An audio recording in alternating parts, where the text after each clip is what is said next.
I'm Sian Hayward from Monmouthshire County Council, and I'd like to take you through the story that we have here in Monmouthshire on our agile and flexible working policy and arrangements, which really started off as an economic story where we had an old county hall building that needed to come down, and we were looking at ways of saving money. But actually the story turned into something quite unique. We had quite a comprehensive programme of events with a lot of evidence that we'd gathered on how people worked, how often they were in the workplace, and we knew that at any one time in our old County Hall building there were only ever 50% of the people actually in the building, and we knew that we hadn't even equipped them at that time with mobile working equipment. We were talking about 5 or 6 years ago now. So we knew that we had to go through a programme of events to get people to change from their old-fashioned ways of working, and we thought that we were quite cool and trendy at the time with our flexible working arrangements, but actually when we look back now they were quite archaic. So we decided to have me as a programme manager introducing everything, and we chose people from the workforce that were managing various strands of the project, and we had it at one time a social worker who was managing the training side of the project because she had a particular interest. So we were choosing people from the workforce outside of their professions to come along and work for a couple of hours a week on bringing through the change programme into Monmouthshire. The real benefits for us weren't just the environmental impact of people not travelling. They weren't the fact that we'd saved perhaps £25 million on having a new building. They weren't the fact that we were saving costs on printing and stationery and equipment.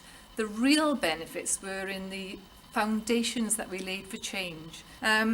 We thought that we had a really flexible workforce to start with. What we actually had was a pile of people who were clocking in and out at the end of each day and working perhaps that extra half an hour at the end of the day so they can have a little bit of flexi time off.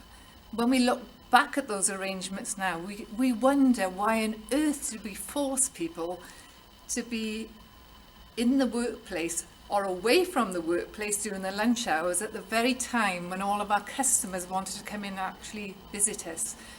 We wonder now why on earth we were treating adults who have families, they have children, they have all sorts of responsibilities at home, and yet when they came into work we were expecting them to sit in front of their bosses all day long just to prove that they were actually doing a job of work. Actually, the benefits for us of introducing this way of working means that more of our employees are actually out in the community where they should be working. They aren't travelling back and forth to an office space at the start and end of every day, so they've got more productive time in the workplace, but equally they are able to work flexibly in the way that suits them in their work-life balance. The rules are that the employer has 51% of the vote, so we don't expect people to just disappear off the face of the earth and work completely unsupported. The other rule is that we make sure that the service needs come first. That's the only rules that we have. It won't apply to everybody. Not everybody can work in a flexible and agile way. It depends on the service that they're delivering. It depends on the actual type of people that they are, the type of jobs that they do. But in the main, we would encourage people, managers and employees, to actually work together to find suitable arrangements to enable our workforce to work in the way that suits them. If they're doing that, they're more productive in that way. They've got a sense of responsibility, they've got a sense of self-worth. There's a lot of trust involved in this, but why on earth pay somebody if you don't trust them to work in this way? Some of our frontline workers have to have fixed hours of work. For example, our one-stop shops advisors, they have fixed hours.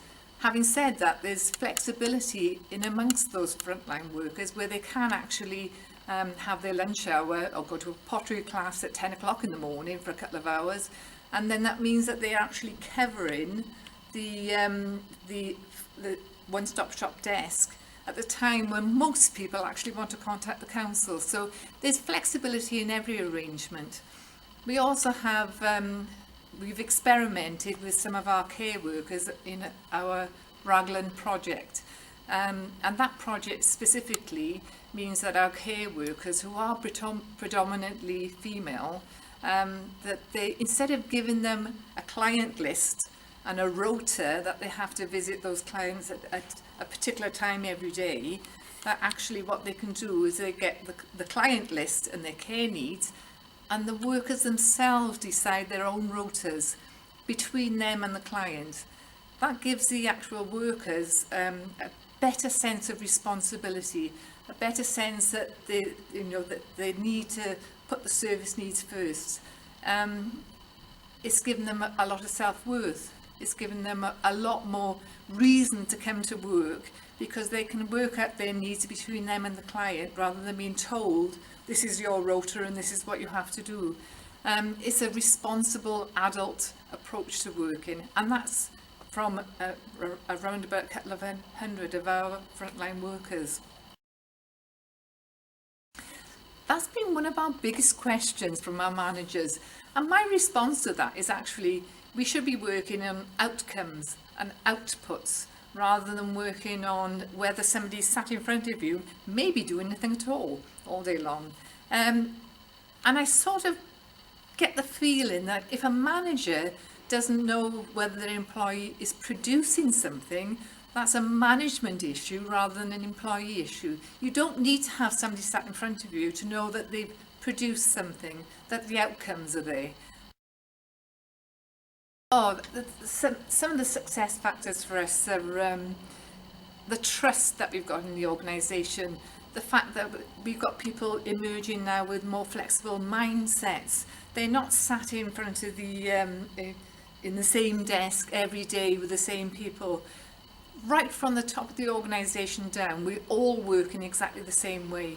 Our chief executive works in the same way. Nobody has their own offices in Monmouthshire, not a single person. Everybody has the same equipment, the same facilities. The equity of removing those power symbols has been quite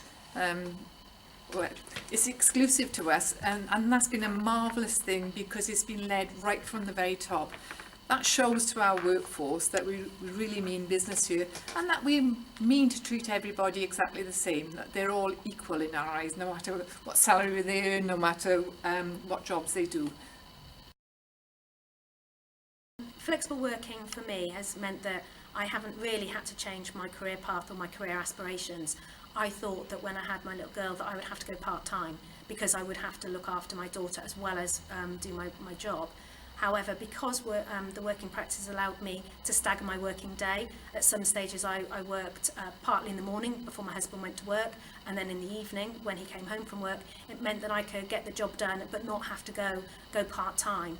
It also meant that if I wanted to spend time with my child rather than sending her off to nursery every single day, I could. So that guilt wasn't there that I was, spending too much time on my job and not on my daughter. I had quite an old-fashioned view. I thought that working mothers were not that present in the workplace. I thought that they would be putting the needs of their child first and not actually putting the organisation or their job role first. And that's totally wrong. I realise that now, because I think for myself, I sometimes put the job in front of my child because I know how important it is to me to make sure I get the job done, that I give back the work from the trust that I've got from my employer. It's meant that if there are times when I need to put in some more time with my daughter, recently she's been unwell, So the usual anxiety of, oh my God, how are we going to get someone to look after her? How am I going to cover work? It's meant that I'm able to spend time with her. I have my email on the go. I provide a support service, so often I have to be responding to things straight away. So I can look at my email, I can respond, and then when my husband comes home from work, I can actually do a proper, half a day's work and pick up the things that I haven't been able to do on the fly. So for me, it takes away that anxiety of letting the organisation down, or letting my daughter down by farming her off to somebody else. So it means that I don't have that guilt of being, a working mum, really. I think agile working and the trust element has taken a while to bed in with me. I've not been in local government that long, but there is this lazy council workers tag that often gets bandied around, and I don't think anybody I meet is a lazy council worker. But people see that flexibility and not being present in the office means that you're, sitting at home doing your washing or whatever, and that's not true. To me, as long as I am providing the outputs as agreed with my manager, it shouldn't really matter whether that takes 5 minutes or 5 hours. It's about the quality of the work that I do and the outputs that I produce.